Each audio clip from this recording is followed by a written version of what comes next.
بسم اللہ الرحمن الرحیم۔ السلام علیکم ساتھیو، آج کی ہماری ویڈیو کے متحدہ عرب امارات کے کارکنوں کے کام کا وقت تبدیل کر دیا گیا اور قاعدے کی خلاف ورزی کرنے پر جرمانے کا اعلان کر دیا گیا۔ ساتھیو، اس گرمی کی شدت والے مہینے میں کارکنوں کی حفاظت کی کوشش میں متحدہ عرب امارات نے دوپہر کے کاموں پر پابندی کا اعلان کیا ہے۔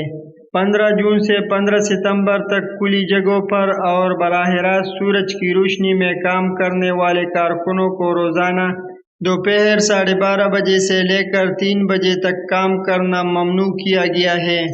انسانی وسائل اور امارات کے وزارہ یعنی مخرے نے اعلان کیا ہے کہ پابندی کے دوران روزانہ کام کرنے کے اوقات 8 گھنٹے سے زیادہ نہیں ہونے چاہیے۔ ایسے حالات میں جہاں کارکنوں کو 8 گھنٹے کی حد سے زیادہ کام کرنے کی ضرورت ہے، اسے اوور ٹائم سمجھا جائے گا اور کارکن اضافی تنخواہ کے حقدار ہیں، اور مزید اس کے علاوہ دوپہر کے وقفے کے دوران کارکنوں کے لیے سایہ دار آرام کی جگہ فراہم کرنے کے پابند ہیں۔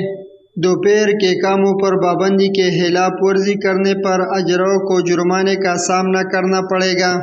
ممنوع اوقات کے دوران کام کرنے والے کارکنوں پر 5,000 جرمانہ عائد کیا جائے گا، اور ایسے معاملات جہاں پر ایک سے زیادہ کارکن ملوث ہو جرمانہ 50,000 تک پہنچ سکتا ہے۔ کمیونٹی کی حوصلہ افزائی کی جاتی ہے کہ وہ کسی بھی خلاف ورزی کی اطلاع اس نمبر پر کال کے ذریعے یا مہر ایپ کے ذریعے دے۔ اس کے علاوہ ملازمت کے کچھ کردار جن کے لیے مسلسل کام کرنے کی ضرورت ہے، دوپہر کے کام اس پابندی سے مستثنیٰ ہے۔ ان میں اسفالٹ بچھانے یا کنکریٹ ڈالنے جیسے کام شامل ہے۔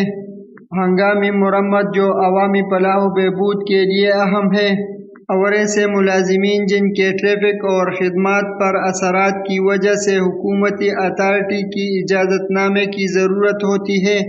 ان مستثنیٰ ملازمین کے لیے امپلائرز کو پینے کا ٹھنڈا پانی، منظور شدہ ہائیڈریٹڈ فوڈ، کام کی جگہ پر ابتدائی طبی امداد کی سہولت، صنعتی کولنگ، سورج سے بچاؤ کے لیے چھتری، اور بریک کے دوران سایہ دار آرام کی جگہ فراہم کرنے کی ضرورت ہے۔ یہ تھی آج کی ہماری ویڈیو۔ جو بھی دوست ہمارے چینل پر نئے ہیں ان سے درخواست ہے کہ ہمارے چینل کو سبسکرائب کریں۔ مزید کسی کا کوئی سوال ہو تو ہم سے کمنٹ باکس میں پوچھ سکتے ہیں، اور ویڈیو کے آخر میں آپ کا شکریہ ادا کرنا چاہتے ہیں اور آپ سے اجازت چاہتے ہیں۔ اللہ حافظ۔